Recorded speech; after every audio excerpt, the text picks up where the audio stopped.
banyak agama dong gitu kan, yang tadi aku bilang kayak agama Kristen dan lain. Assalamualaikum warahmatullahi wabarakatuh. Alhamdulillah ala sayyidina Muhammad wa ala ali sayyidina Muhammad. Selamat siang, salam toleran Kang Danditan ya. Saudara, di dalam video singkat ini kita berbincang konsep ketuhanan. Gadis cantik ini bertanya, banyak agama di dunia ini seperti Kristen dan lain-lain. Kenapa sih Tuhan mengutus Nabi Muhammad? Apakah karena lantaran banyak agama itu? Baik, dan Kang Damditan menjelaskan bahwa sebelum Nabi Muhammad SAW, mulai dari Nabi Adam alaihissalam dan seterusnya hingga Nabi Yesus Kristus alaihissalam, katanya diutus oleh Allah untuk memperkenalkan Tuhan. Siapa Tuhan? Untuk beribadah kepada Tuhan Allah, untuk mengesahkan Allah, untuk mentauhidkan Allah. Nah, gitu. Mulai dari Nabi Adam, Nabi Ibrahim alaihissalam, Nuh, Musa alaihissalam, Yesus alaihissalam, seperti yang dijelaskan oleh Kang Danditan.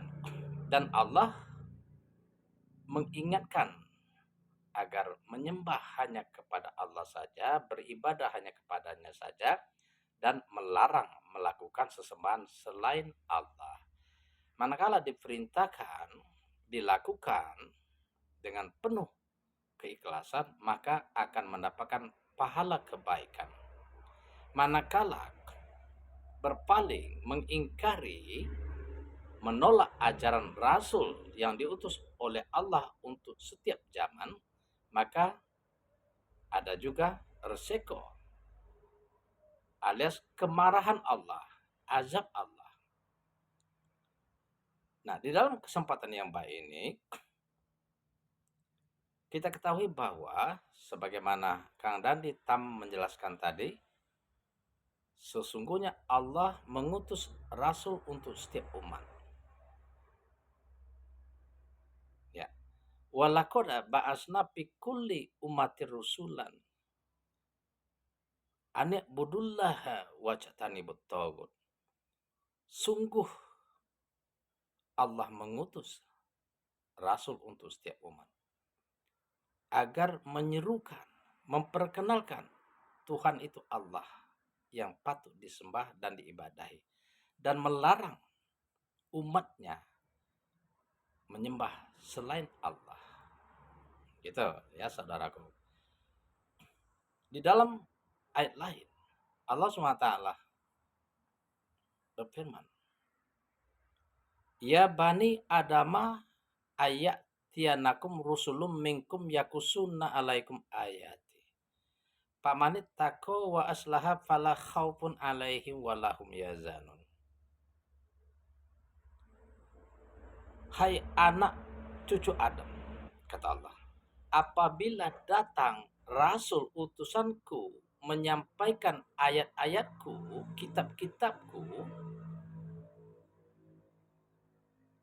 dari kalangan kalian sendiri, barang siapa beriman, bertakwa, dan melakukan perbaikan, maka mereka itu adalah golongan hambaku yang beruntung. Artinya apa? Syarat untuk beruntung tadi, terima ajaran Rasul yang Allah utus, yakni dari kalangan mereka sendiri, ya seperti dari Bani Israel. Berapa banyak nabi dan rasul Allah utus? Kalau nggak salah ada 12 ya. Semuanya ditolak. Bahkan ada yang dibunuh, termasuk Nabi Yesus alaihissalam. Mereka kejar, adu domba dengan kerajaan Romawi. Akhirnya diselamatkan oleh Allah Subhanahu wa taala. Dan mereka ada yang menduga dibunuh, disalib dan lain sebagainya. Nah, barang siapa tidak beriman, menolak kebenaran dari Rasul yang Allah utus, mereka kufur dan menyombongkan diri terhadap Allah SWT dan ayat-ayat. Kan kata Allah, wallazina kazzabu bi ayatina wastakbaru anha ulaika ashabun nar hum fiha khalidun. Sesungguhnya mereka akan menjadi penghuni neraka dan kekal di dalamnya. Jadi kalau tidak beriman berarti kafir. Beriman beruntung, kafir celaka nanti di akhirat di tempat di dalam neraka. Nah, perihal Nabi Muhammad SAW itu khusus untuk umat di akhir zaman. Diutus oleh Allah untuk semua manusia tanpa terkecuali. Berbeda dengan nabi-nabi sebelumnya. Kul ya ayuhan nasu inni rasulullahi ilaikum jami'ah. Katakanlah hai Muhammad, sesungguhnya aku diutus untuk semua manusia, untuk kalian semua. Fa'aminu billahi wa rusulihin nabiyil ummi. Berimanlah kalian semua kepada Allah dan Rasulullah sallallahu alaihi wasallam yang ummi. Allazi yu'minu billahi wa kalimati. Yang mana beliau baginda Rasulullah sallallahu alaihi wasallam Nabi Muhammad beriman kepada Allah, mengikuti ajaran-ajaran Allah, mentauhidkan Allah, taat atas perintahnya dan menjauhi larangannya.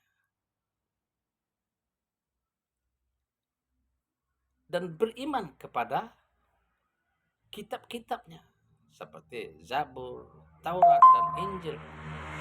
Wattabi'uhu la'allakum tahtadun. Ikutilah ajaran Muhammad kata Allah agar kalian mendapatkan petunjuk.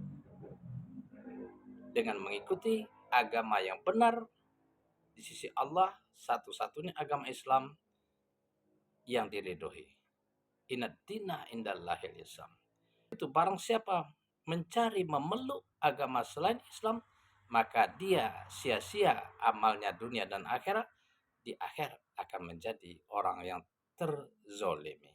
Wa may yabtaghi ghairu islami dinan fala yuqbala min wa huwa fil akhirati minal khosirin. Seperti dikatakan di dalam ayat tadi, bahwa barang siapa ingkar menyombongkan diri akan menjadi penghuni neraka dan kekal di dalamnya.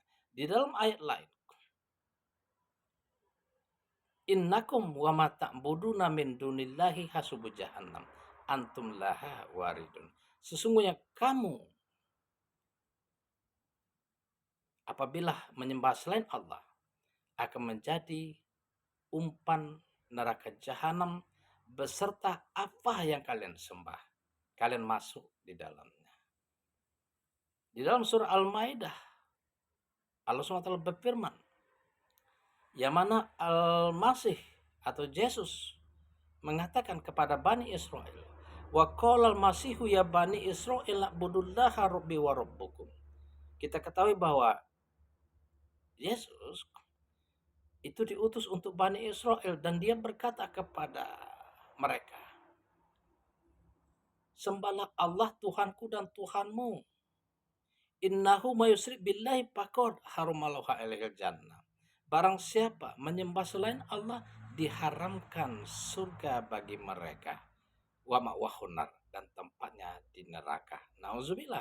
Untuk itu mari kita pikirkan, pelajari secara cerdas apa kitab yang kita imani, buka, buktikan kebenaran itu ada di dalamnya. Assalamualaikum warahmatullahi wabarakatuh. Selamat siang.